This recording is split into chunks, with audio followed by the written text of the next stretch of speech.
صندوق کو پٹ کو ہٹایا گیا. اب جو چھپ کے دیکھا صندوق میں حسین کا سر نہیں تھا. صندوق میں حسین کا سر نہیں تھا. ایک بار شبل تازیانہ لے کر سید سجاد کی طرف بڑھا اور کہا بتاؤ تم لوگ کیا جادوگر ہو؟ ہم نے اپنے ہاتھ سے تالا لگایا تھا. حسین کا سر صندوق میں سے کہا گیا. یہ کہہ کر سید سجاد کو کوڑے مارنا شروع کیے تو رو کر کہا کوڑے نہ مار، وہ صندوق کھول جس میں میرے بھائی علی اکبر کا سر ہے. اب جو کھولا گیا تو حسین کا سر علی اکبر کے رخ مجھے لاؤ.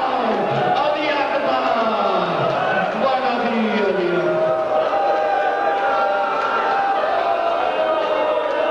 ارے اللہ اسی بات ہمیں کوئی غم نہیں رہا سوا کرو اس کے ایمان ہے اس کو.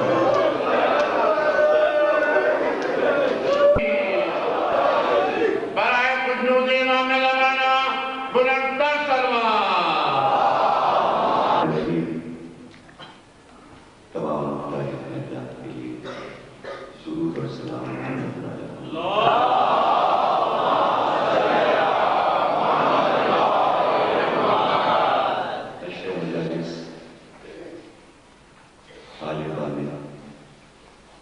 دوسری تقریر آپ حضرات سماعت فرمائیں.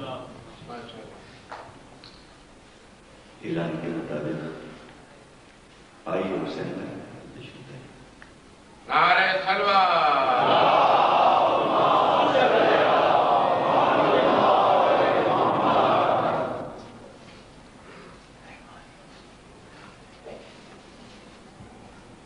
کل 21 22 کے بعد کل 23 24 اور 25 محرم 3 دن ہم اپنے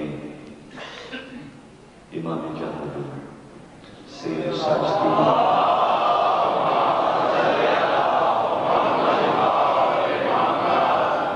امام علی بن حسین صلی اللہ علیہ وسلم کی سیرت، ان کے فضائل، ان کے مسائل، چونکہ ایک مقام میں یہ ملا کہ ہم اس اشرے میں یوں تو ایک مجلس پڑھتے رہے ہیں ہم کی شہادت کی، لیکن چونکہ ایک مسلسل اشرا ہے اس لیے 3 دن امام پر گفتگو رہے گی. وقت کی پابندی کے ساتھ آپ حضرات آئیں اور ایک ریکارڈ رکھیں اپنے پاس چوتھے امام کے بارے میں جن کے فضائل شاذ و نادر ہی کوئی پڑھتا ہے. اور اس لیے ہوگا کہ آپ کے پاس علاوہ ان کے فضائل اور مسائل کے تینوں مجلسوں میں ایک اضافہ یہ ہوگا کہ میر انیس بھی شامل ہیں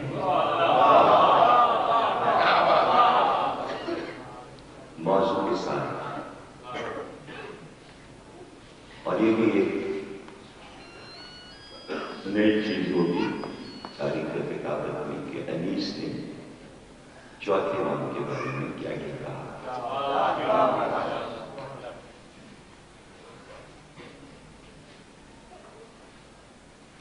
جیسا کہ عرض کیا میں نے کل تمیمی تقریر میں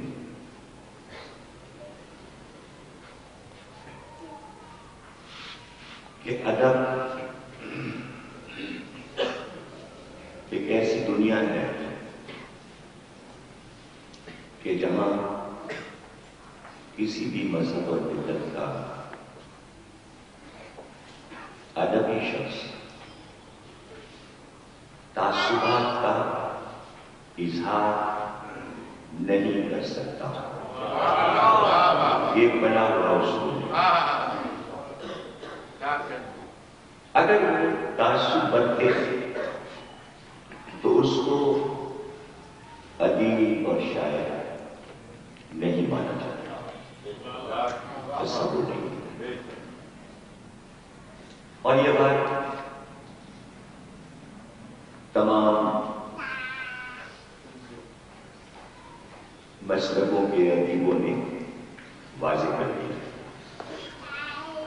اگر وہ برسیے کو، میرنیس کو ترک کرتے ہیں تو ان کا تعصب ہو جائے گا. اور ادب میں تاخیر ہونے کے لیے لازمی ہے کہ ادب میں جو معراج پر شاعری ہے اس کو نظر انداز نہیں کر سکتے. اور ایک چھوٹا سا پس منظر ہم آپ کو تبیینی طور پہ بتا دیں تاکہ اس سے آپ منسلک ہو کر جب میرنیس تک آئیں گے تو آپ کو اس بات کا علم لینا چاہیے کہ ماحول کیا تھا اور میرنیس معاشرے، ماحول، فکر اور تعصبات سے کس طرح جنگ کرتے ہیں اور جنگ کر کے پھر اپنے کو منواتے کیسے. جب میں یہ کہوں کہ انیس اپنے کو کیسے منواتے ہیں تو وہاں پر یہ جملہ رکھ لیجیے کہ انیس ادب میں حسین کو کس طرح.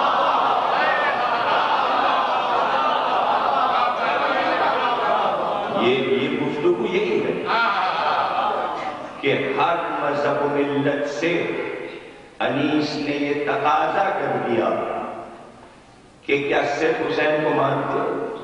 نہیں، تمہیں لکھنا بھی پڑے گا، تمہیں بولنا بھی پڑے گا. مجبور کر دیا میر انیس نے. تو یہی گفتگو 9 دن ہے کہ انیس نے کیسے ہر مذہب والے کو، وہابی ہو، سنی ہو، اہل حدیث ہو، بریلوی ہو، حنبلی ہو، مالکی ہو، شافعی ہو، جو ادب میں انٹر ہونا چاہتا ہے انیس نے باڑ لگا دیا. بغیر کربلا نہیں آ سکتے.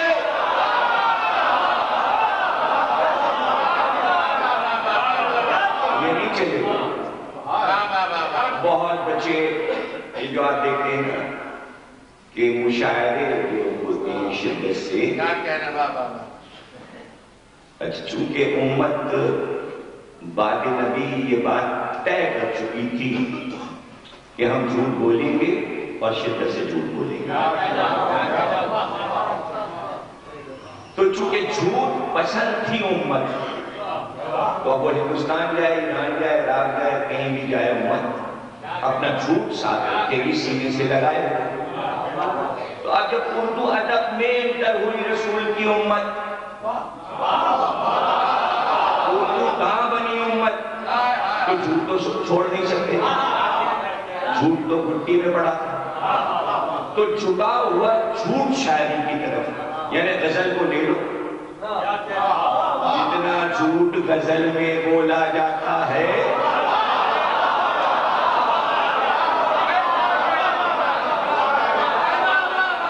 شاعر بیٹا کہہ رہا ہے، شام مشاعرے میں کہہ رہا ہے ہمارا محبوب چاند جیسا ہے، گردن سلائی جیسی ہے، آنکھیں ایسی ہیں، زلفیں ایسی. ارے کہاں دیکھا ہم نے تمہارے محبوب کو؟ تم جو چاہے کہہ دو، جو چاہے کہہ دو، جتنا چاہے جھوٹ بول دو. اور بعد میں جب ریسرچ ہوئی تو پتہ یہ چلا کہ بعض کے محبوب خوبصورت نہیں تھے، ان کے بھی سراپے موجود تھے، لیکن اسٹیج پہ محبوب کی تعریف کر. آخر محبوب ہمیشہ حسین کیوں ہوتا ہے؟ اس سے بڑا جھوٹ کیا ہو سکتا ہے؟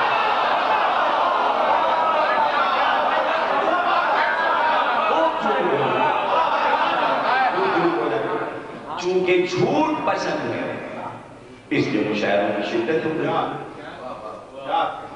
اس لیے ہو رہی. بھئی جھوٹی تو بولنا ہے.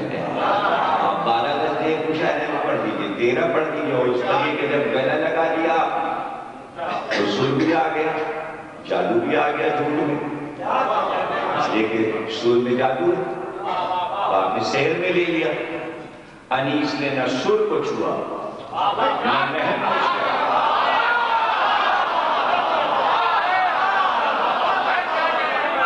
میر انیس نے بتایا کہ میں سچ بول کر منواؤں گا۔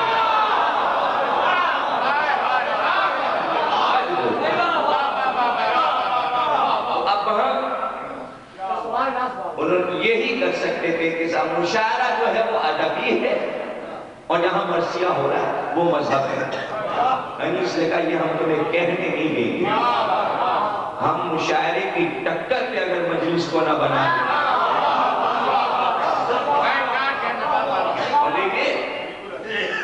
میر انیس نے عبدالحلیم شرر جو اہل سنت کے ادیب ہیں انہوں نے لکھا کہ انیس سے پہلے ایکشن نہیں تھا، یعنی بدھ کی طرح لوگ بیٹھ کے پڑھتے تھے، پڑھنے سے بدھ ہیں۔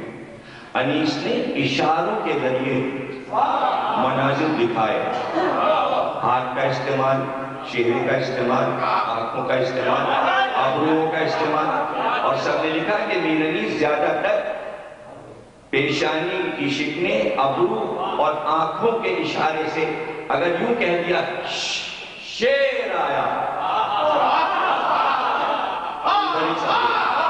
یہ ہے کمال، وہ شیر آیا، دلیر آیا، شیر آیا، تو لوگ مڑ مڑ کے دریا کی طرف دیکھتے ہیں۔ بنارس میں جو مجلس انیس نے پڑھی وہ دریا کے کنارے ہو گئی اور مجلس میں بیٹھنے والے دریا کو مڑ کے دیکھ سکتے، تو جب دریا سامنے ہو اور انیس عباس کا حال پڑے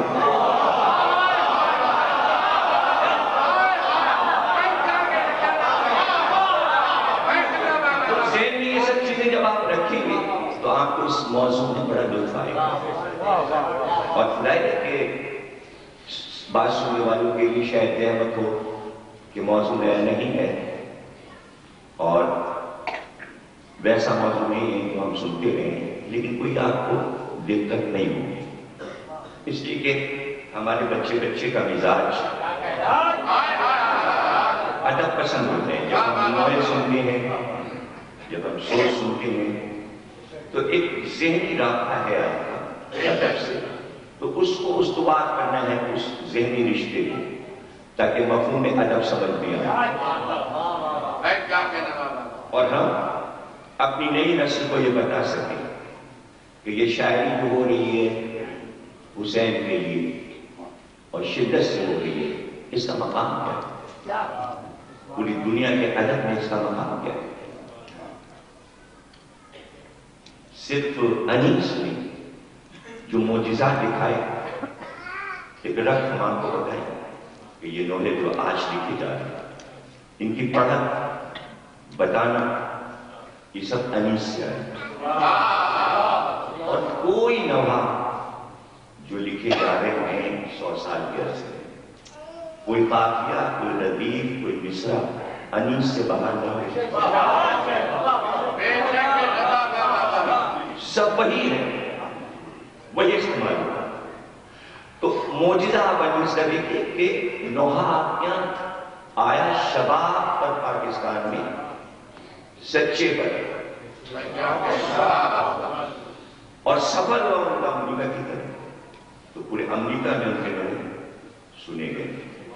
اس کا نتیجہ یہ ہوا کہ جو سفر انیس سے شروع ہو کے مرثیے کی بات ابھی نہیں کر رہا ہوں نوحے کی اور سچے تک آیا، تو اس وقت نیو یارک یونیورسٹی میں سچے کے نوحوں کے انگریزی ترجمے ہو رہے ہیں اور اسکالرز بیٹھ کے سچے کے نوحوں پر PhD کر رہے ہیں۔ یہ کس کی طرف سے شروع ہوا؟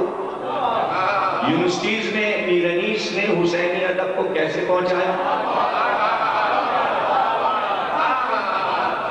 وہاں بحث یہ نہیں ہے کہ سچے کا جو کلام ہے وہ کس شاعر کا ہے، چونکہ سچے نے پڑھا اس لیے وہ ریسرچ میں آ گیا نیو یارک یونیورسٹی،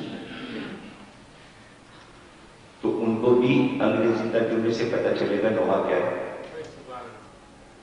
آج کو یہ چاہے کہ ہم کسی اور کے لیے قصیدہ لکھ کے شاعری لکھ کے یونیورسٹی بھیج دیں اس میں پی ایچ ڈی کرو، کوئی کرے گا؟ کیوں کرے گا؟ اس لیے کہ وہ پی ایچ ڈی جو ہے اسکالر کے پیچھے ایک 200 سال کا ایک سفر ہے، وہ اس کی نظر میں کہ حسینی ادب اردو ادب میں کیسے آ رہا ہے۔ اس کو میں سمجھاتا ہوں کہ جو انیس نے جنگ کی، ایک تو جنگ انیس نے دکھائی اور ایک جنگ خود کی، اس پہ ہم تھوڑی سی تنقیدی طور پر گفتگو کرتے ہیں کہ خلجی دور ہندوستان میں، تغلق دور، لودھی دور، ان بادشاہوں کے بعد مغل دور جب شروع ہوئی تو مغلوں کی فکر دیگر بادشاہوں کے مقابلے میں سیکولر تھی۔ جو بحث اس وقت آپ کے پاکستان میں چلی کہ اسلامی نظام آئے کہ سیکولر حکومت آئے، اس پہ بہت بڑا جھگڑا پڑا ہوا ہے پاکستان میں۔ سارے مولوی زور لگائے ہوئے کہ مولویوں کی حکومت پاکستان میں ہو جائے، اور جو ترقی پسند ہے ان سے صدر پاکستان مشرف کہہ رہے ہیں روشن خیال پاکستان چاہیے، علامہ اقبال کا پاکستان چاہیے، قائد اعظم کا پاکستان چاہیے، یعنی ملاؤں کا پاکستان ہمیں کہیں چاہیے۔ اور دیکھیں ملائیت میں میر انیس کی گنجائش نہیں تھی، لیکن میر انیس نے اسی عہد میں ملاؤں سے بھی اپنے کو منوایا۔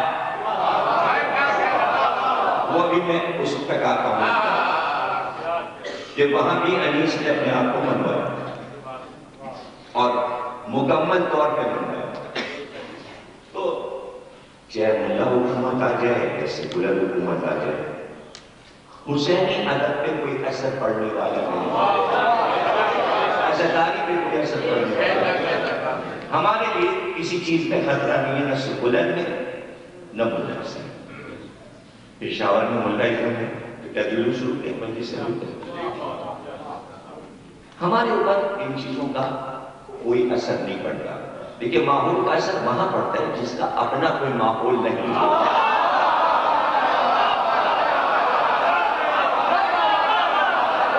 ہمارا ایک سیٹ اپ بنا ہوا ہے، آپ کچھ بھی کرتے رہیے، یہ مٹ نہیں سکتا، یہ بگڑ نہیں سکتا، یہ نہیں بدل سکتا۔ اور اس پر میں نے مارٹن روڈ میں دریا اشرا پڑھتے ہوئے کئی برس پہلے ایک لطیفہ سنایا کہ یہ حسینی جو تنظیم ہے جس کا چلانے والا کوئی بادشاہ، حاکم، صدر، وزیر اعظم نہیں ہے، بلکہ یہ کنٹرول ہو رہا ہے وہاں سے۔ یہاں والا کوئی نہیں اسے کنٹرول کر رہا، وہاں سے کنٹرول ہو رہا ہے۔ تو اس کو میں ایک لطیفے کے طور پہ اپنے مفہوم کو سمجھا رہا تھا۔ کسی گاؤں میں ایک زمانے میں عیسائی وفود آتے تھے، پادری آ جاتے تھے، 25-50 برس پہلے تک فیشن تھا، گاؤں گاؤں پہنچے، کچھ چائے کے ڈبے لائے، کچھ کپڑے، کچھ لباس تقسیم کیے اور تھوڑی سی تبلیغ کی، اس کو انجیل دے دی، بائبل پڑھ لی، یسوع مسیح، میری سمجھایا انہوں نے، عیسائی ہو جائیے اور چرچ میں آئیے گا تو آپ کو ایک امن کا درس ملے۔ تو جن دیہاتوں میں غربت ہوا کرتی تھی وہ عیسائی ہو جایا کرتے تھے کہ چائے نہیں ملتی، چائے کی بتی نہیں ملتی تھی گاؤں والوں۔ جب چائے نئی شروع ہوئی تو پورے سارے چائے کے باغات انگریزوں کے پاس تک دارجلنگ تھی، وہ چائے پسند کرتے تھے، پتی نہیں تھی۔ کپڑے دیکھے، پورا گاؤں عیسائی ہو گیا. انہیں چاہے لڑکی کپڑے چیز خرچ سب چرچ سے مل گئے. روز آتے رہے چرچ میں، درس سنتے رہ رہے، عیسائی ہو گئے. عیسائیوں کی طرح رہن سہن ہو گیا. ایسے محرم آیا، محرم آیا، 9 دن گزرے، 10واں دن آیا، وہی عیسائی کپڑے اتار کے سڑک پہ زنجیریں لگانے، خون تھے. کسی نے جا کے پادری سے کہا کیا تم نے کوئی عیسائی بنایا؟ چلو ہمارے ساتھ چل کے دیکھو وہاں کر کیا رہیں گے تمہارے عیسائی. پادری آیا، اس نے کہا یہ زنجیریں لگ رہی، کمائی لگ رہی، خون بہا رہا. پھر اس نے دیکھا اور اس کے بعد چرچ واپس آ گیا. اب نہ نہا دھو کپڑے بدل کے یہ چرچ پہنچا. شام کو جانے میں چرچ سب جا کے بیٹھے سب جاتا. پادری نے کہا یہ کیا لوگوں نے ہنگامہ مچایا ہوا؟ تم تو عیسائی، تم تو ہمارے مذہب پہ ہو. کب مذہب چھوڑا ہے نا آپ نے، ہمیں مذہب کیا ہے، ہم نے مذہب بدلا ہے. اب کیا حسین کو بھی چھوڑ دیں؟ یہ نہیں ہو سکتا.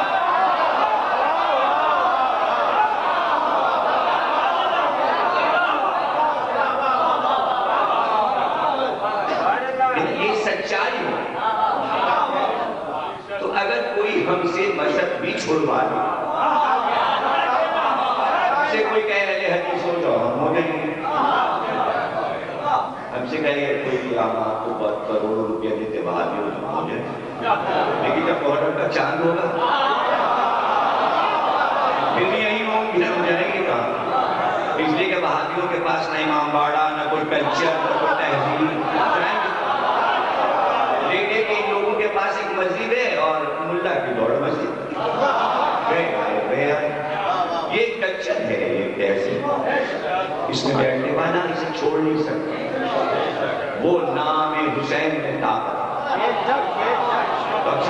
یہ سیٹ اپ ایسا ہے، یہ تنظیم ایسا ہے، یہ ماحول ایسا ہے کہ ماحول کو ہم بناتے ہیں. 10 دن کے لیے کتنی ہی بڑی حکومت کیوں نہ ہو، کتنی ہی طاقتور سماجی طاقت کیوں نہ ہو، کم از کم 10 دن کے لیے سڑکوں کا رنگ بدل دیتے ہیں، فٹپاتھوں کا رنگ بدل دیتے ہیں. جگہوں پر جہاں ٹریفک چل رہا ہوتا ہے وہاں ہم چل رہے ہوتے ہیں. کیا ٹی وی، کیا ریڈیو، کیا سارے ادارے، ہر چیز کا سیٹ اپ بدل جاتا ہے. لائٹ سسٹم، یہاں اخباروں کا سیٹ اپ بدل گیا. کم از کم 10 دن کے لیے پوری تنظیم بدل کے رکھ دیتے ہیں بغیر کسی طاقت، دولت، فوج، لشکر.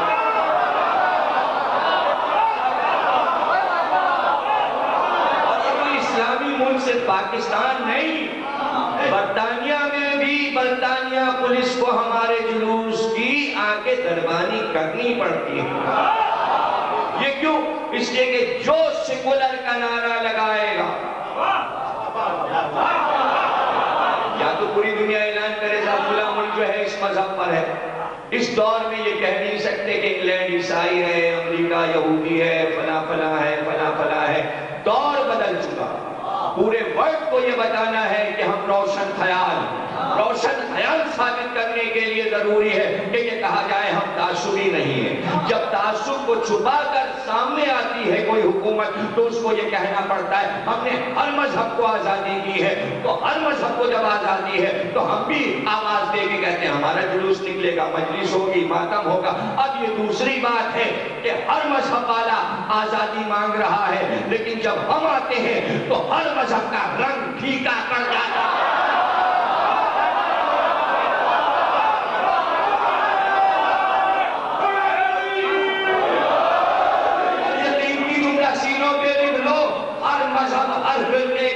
کلچر کے معاملے میں پھیکا کیوں پڑ جاتا ہے؟ اس لیے کہ کسی کے پاس حسین نہیں.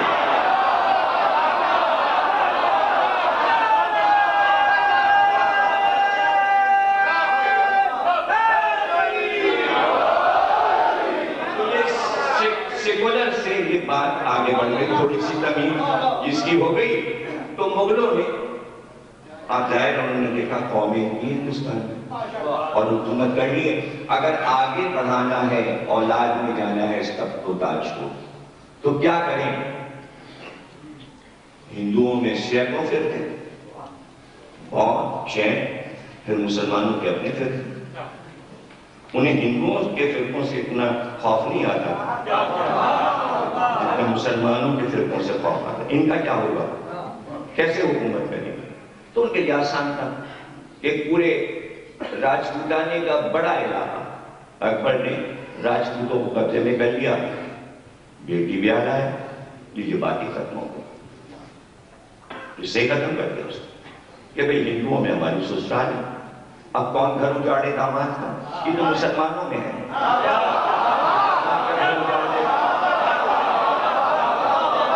یہ رسم نہیں، بیٹی لینے کے بعد پھر نہیں لڑتے، تو اس کو یہ سکون ہو گیا اکبر کو کہ راجپوت تو ہمارے سارے گزر ہیں، کمانڈر گویا سیکولر حکومت کی اس نے بنیاد ڈالی۔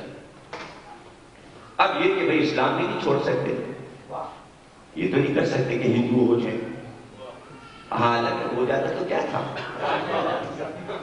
لیکن اندر سے ظاہر ہے کہ اسلامی ہندو ہونا پسند نہیں کرتا، تو اس کو اسلام بھی باقی رکھنا، تو اس نے اپنے دربار میں راستے بنا کے گیلریز محل میں، دیوان عام میں، اور ہر گیلری میں ایک ایک فرقے والا بٹھا دیا، اور جو فرقے والوں کا سب سے بڑا عالم ہو وہ سامنے ہو، اور اس کے بعد باری باری آپ بتائیے آپ کا مذہب کیا ہے، تقریر کیجیے، اب آپ بتائیے، اب آپ بتائیے، اب آپ بتائیے۔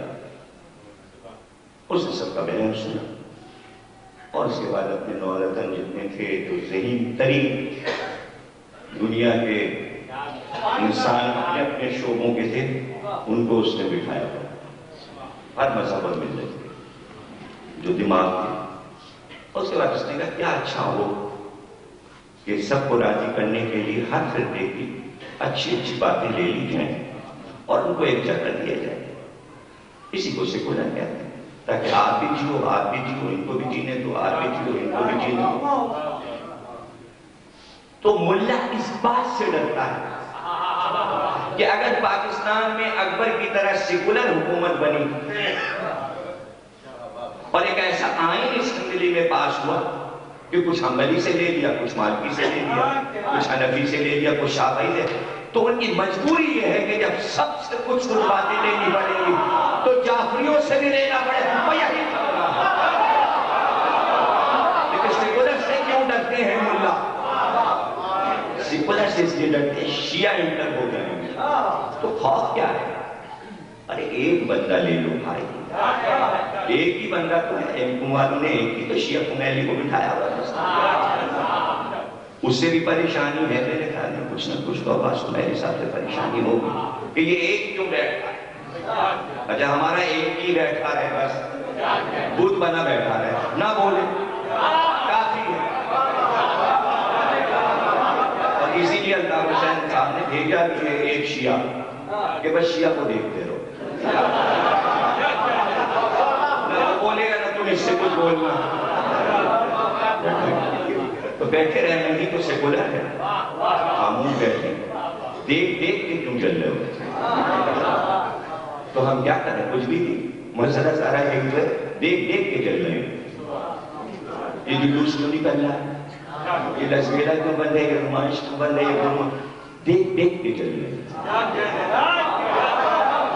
یہی ہے لطف جناب، یہی ابھی آپ کو میں بات سمجھ رہا ہوں۔ تو اس نے اکبر نے کہیں یہ کہہ دیا کہ بھئی اس میں ایک بڑا مسئلہ یہ ہے کہ متاع کسی کے پاس نہیں، یہ میں لے لوں شیعوں سے، باپ بتا گئی، اس لیے اس نے کہا بھائی بادشاہ لوگ کنیزیں رکھے بغیر تو رہتے ہی نہیں، اور کنیزی سسٹم جو ہے وہ نکاح ہے، پیسے دیے کنیز خریدی، یہ سسٹم اچھا ہے کہ اس میں سیغہ بھی ہے نکاح کی طرح، بس یہیں سے آفت مچ گئی، اور اکبر نے کہا کہ شیعہ علی قاضی اللہ شوستی کو ایران سے بلا کیوں کر، قاضیوں کو ذات بنا دیا۔ اب قضا جو ہے، عدالت جو ہے، ہر مغل دور میں بیزار اور قضاوت شیعوں کے پاس رہی. اس لیے اکبر سے لے کر بہادر شاہ ظفر تک 250 برس ایک ہی خاندان کی حکومت رہ گئی کہ عدالت شیعوں نے دی تھی.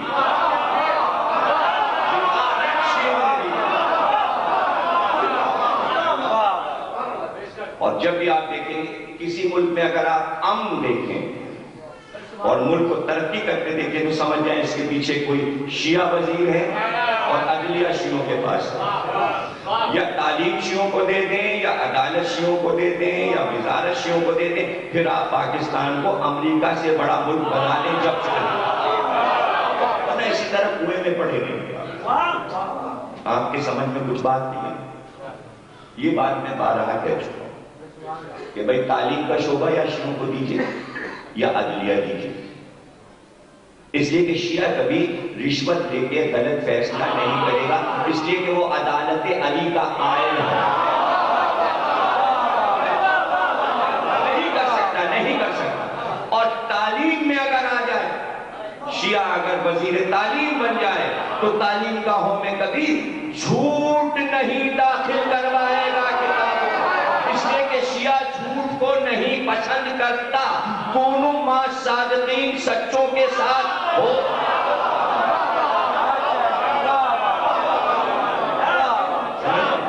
اب یہ مسائل کی درپیش ہیں پاکستان, یہ مسائل درپیش ہیں. مشرف صاحب اردو نہیں پڑھ پاتے, اردو پڑھنا نہیں آتا.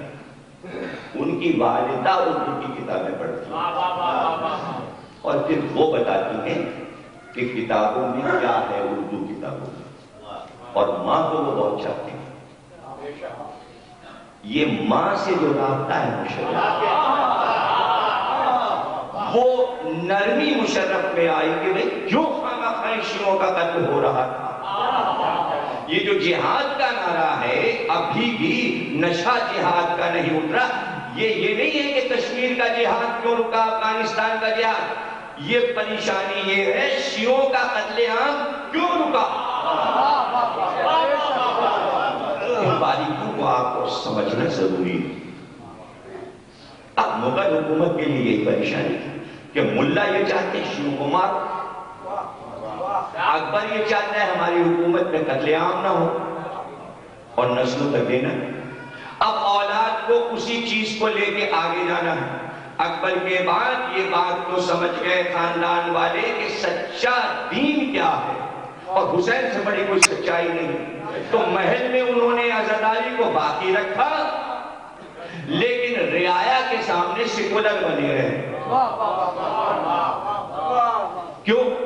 لیکن اس لیے نہیں کہ پوری جماعت سے ڈر گئے مغل بادشاہ, وہ ملاؤں سے ڈرتے تھے کہ اگر ہم ذرا سے مذہب کا اشارہ کر دیں تو یہ مسجدوں میں ہنگامہ کرا دیں گے, مدرسوں میں ہنگامہ کرا دیں گے, حکومت کمزور ہو جائے گی.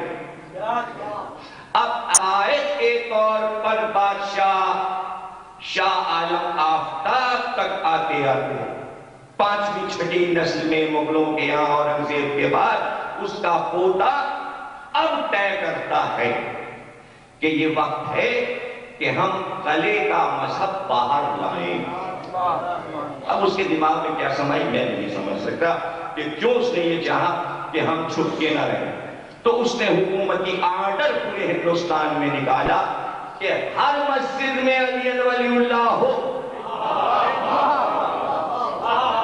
اچھا, بادشاہ کا آرڈر تھا, سب جگہ ہو گیا, لیکن جب لاہور میں یہ آرڈر پہنچا تو لاہور کے اہل حدیث لڑنے مرنے کے لیے نکل آئے, ہنگامہ کرنے کے لیے کہ ہم مسجدوں میں علی ولی اللہ نہیں ہونے دیں گے.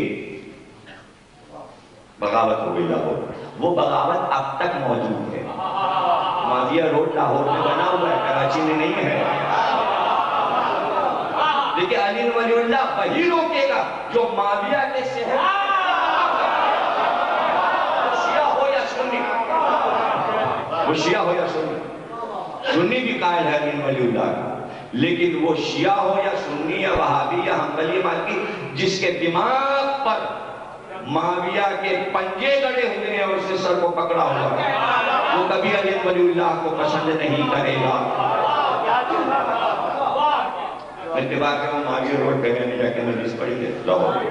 کبھی وہاں مجلس ہی نہیں ہوئی, مجلس نہیں ہونے دیتے وہاں معاویہ روڈ پہ لاہور. لوگوں نے مجلس رکھی, کہا پڑھیں گے, میں نے کہا کیوں نہیں پڑھیں گے, کیوں نہیں پڑھیں گے. اگر عقیل معاویہ کے دربار میں علی کے فضائل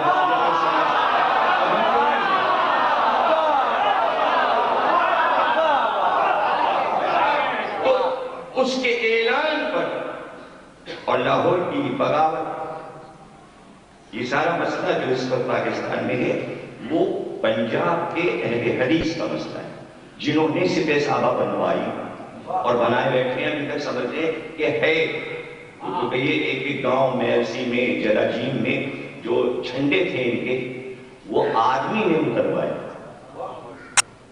آدمی اتارنے کو تیار نہیں. اور جب کیپٹن میجر جنرل کا اتر جائیں, ابھی اتر جائیں, 2 گھنٹے میں اتر جائیں, تو جواب دے گا کہ ان کے علم بھی اتروائیے. تو پاکستان آرمی نے جواب دیا کہ بھائی تم نے ابھی یہ جھنڈے بنائے, یہ تو ہم جب سے پہنا ہوئے سیاسی جھنڈے نہیں ہے, وہ آدمی کا آگا آپ سمجھے کلچر کیا ہے, حسینی کلچر کیا ہے, عزاداری کی تہذیب کیا ہے. یعنی یہ سیاسی نعرہ نہیں ہے عزاداری, یہ سیاسی مجمع نہیں ہے, یہ تہذیبی مجمع. تو یہاں پر جب بہادر شاہ ظفر تک یہ بات آ گئی اور غالب کا ہے تو پورے دہلی میں جتنا اب میں قریب آ گیا اس قریب سے جس کی بات میں نے کہی اور جہاں پر مجھے پہنچنا ہے قریب آپ کو یاد آ جائے گا میں نے شروع میں کیا کہا تھا. تو پورے دہلی میں درگاہیں بن گئی, امام باڑے بن گئے, اور عزاداری کو پہچا سمجھ کے شیعہ سنی سب نے لے لی. نظام الدین اولیاء کے مزار کے بھی ذکر حسین ہو رہے, جو متولی ہے خواجہ حسن نظامی وہ بھی آٹھ کو حاضری کر رہے ہیں حضرت عباس کی مزار پہ. تو دہلی کے ایک ایک محلے میں مہندی اٹھنے لگی, جلوس اٹھنے لگے, علم اٹھنے لگے. تو پہلا آدمی محدث دہلوی ہے جس نے یہ کہا یہ سب بند کرو, بدعت ہے مغل حکومت میں, اور اس کے ذریعے ہمارے ہاتھ سے حکومت نکل جائے گی اور ایک دن یہ ہوگا کہ اس حکومت پہ شیعہ بیٹھ جائیں گے. یہ نعرہ لگایا. اس کے کنٹرول کے لیے انہوں نے مدرسے کھولے. مدرسے اس لیے کھولے گئے تاکہ شیعوں کی تہذیب کو ناکارہ بنایا گیا فورس کے ذریعے. پہلی بار دہلی میں مدرسوں کی بنیاد پڑی اور وہاں یہ سکھایا گیا یہ کافر ہے, یہ جو کچھ کر رہے ہیں یہ کافرانہ کام ہے, یہ تازیہ, یہ عزاداری, یہ رونا, یہ سب بدعت ہے, یہ سب بدعت ہے. اور ان کے بڑے بڑے لیڈر جب تازیہ نہیں کرتے تو سڑک پہ آ کے بیٹھ جاتے اور کہتے ہیں بدعت ہے, بدعت ہے. عاشور کے دن سڑک پہ کھڑے ہو کے تقریریں کرتے. یہاں دوبارہ ابھی جلوسوں میں ہمارے تبلیغی لوگ نہیں آ پاتے. ایک عجیب آپ کو لطیفہ سناتے ہیں. اس سال رائمنڈ میں اشرا ہوا اور ہمارے دوست آصف گیلانی صاحب نے وہ اشرا ہوا. اب آپ کو معلوم ہے کیسے برہنہ تلوار اور جو کچھ وہ پڑھ کے رائمنڈ میں آئے سنا ہے انہوں نے کہ جماعت کے عاشرہ پڑھ گیا. تو یہ بھی ایک انقلاب ہے کہ رائمنڈ میں اس سال محرم کا اشرا ہوا. تو وہ ساری اوس پڑ گئی رائمنڈ میں اشرا ہونا کہ جہاں آواز ہی نہ پہنچ پائے حسینی بزم کی. دیکھیں حصار بناتے ہیں کہ محفوظ رکھو ان کے کان میں آواز نہ پڑے ورنہ یہ سب کچھ چھوڑ دیں گے. ایک ایک دو دو کر کے اگر چھوڑ کے چلے جائیں گے تو ٹوٹ پھوٹ ہو جائے گا. یہ نظام حسین نے دیا کہ لڑنے سے پہلے آواز بار بار سنائے. ایک خطبہ, دوسرا خطبہ, تیسرا خطبہ. اثر یہ ہوا کہ خون چلا, بیٹا چلا, بھائی چلا, غلام چلا, پوری فیملی کو حسین یوں بلا رہے پورے خاندان.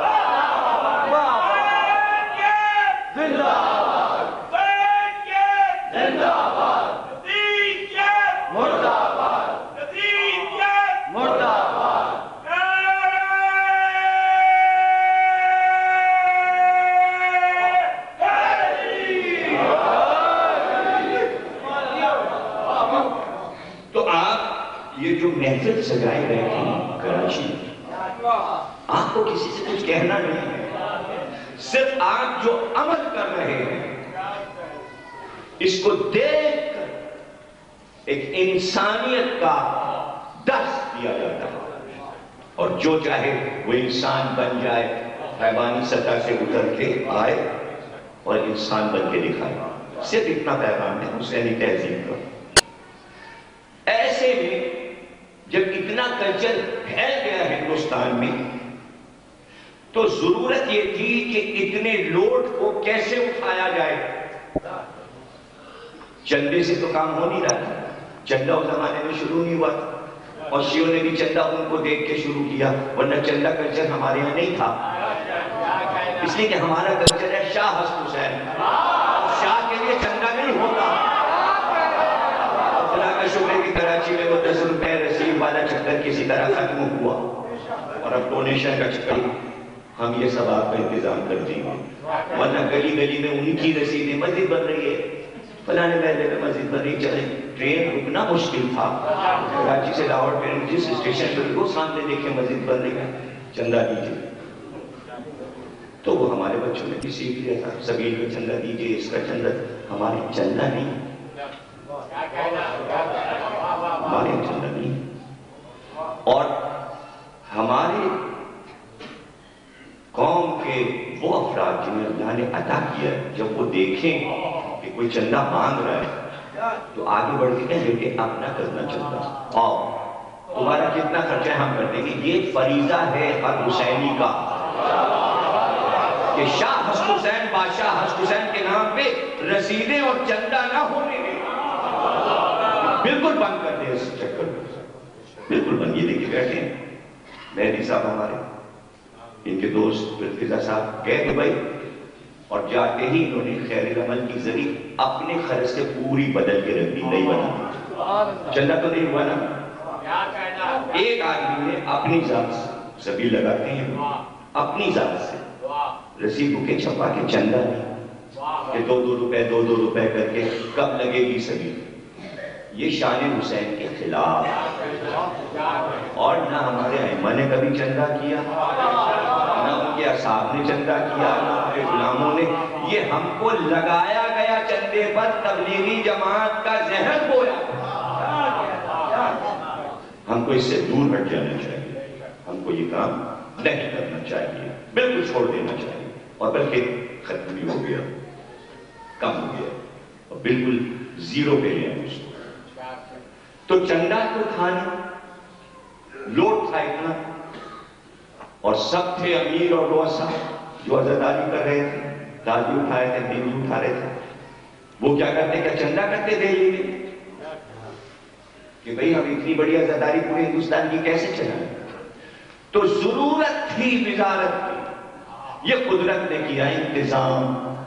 محمد علی شاہ بادشاہ جب آئے، سے رنگیلا کہتے ہیں، رنگیلا بادشاہ کہتے ہیں مغلوں کا، رنگیلا مغل محمد علی شاہ، وہ کٹر شیعہ، اور اس نے جو مسیح اور مجلس اور جو شاعروں کو نوازا، اتفاق ہوا کہ اس کو اولاد نہیں۔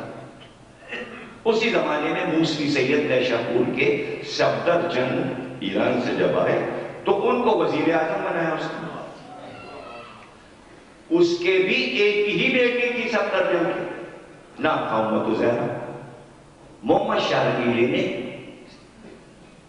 ان کی بیٹی برہان الملک کی بیٹی کو اپنی بیٹی بنا لیا، اور اس کے بعد جب بیٹی بنا لیا تو پورے ہندوستان کی اپنی افواج میں نظر دوڑائی کہ اس بیٹی کی شادی جو کہ بادشاہ کی بیٹی ہو چکی ہے، کوئی ایسا شوہر ملے کہ جو اس کے ٹکر کا ہو۔ نیشا پوری موسوی سیدانی ہے، یہ بڑے سپہ سالار اور وزیر کی بیٹی ہے، ایران سے خاندان آیا ہے، نیشا پوری خاندان ہے، تو بر ایسا ملے تو اپنے سپہ سالار، مغل سپہ سالار شجاع الدولہ کا انتخاب کیا شادی کے لیے۔ اور جب امت زہرا کی شادی شجاع الدولہ سے کی گئی تو وہ بھی موسوی خاندان تھا، وہ بھی ایرانی خاندان تھا، وہ بھی نیشا پوری خاندان تھا شجاع الدولہ کا۔ جب یہ شادی ہوئی تو اس خاندان نے امت زہرا کو بہو بیگم کا خطاب دیا،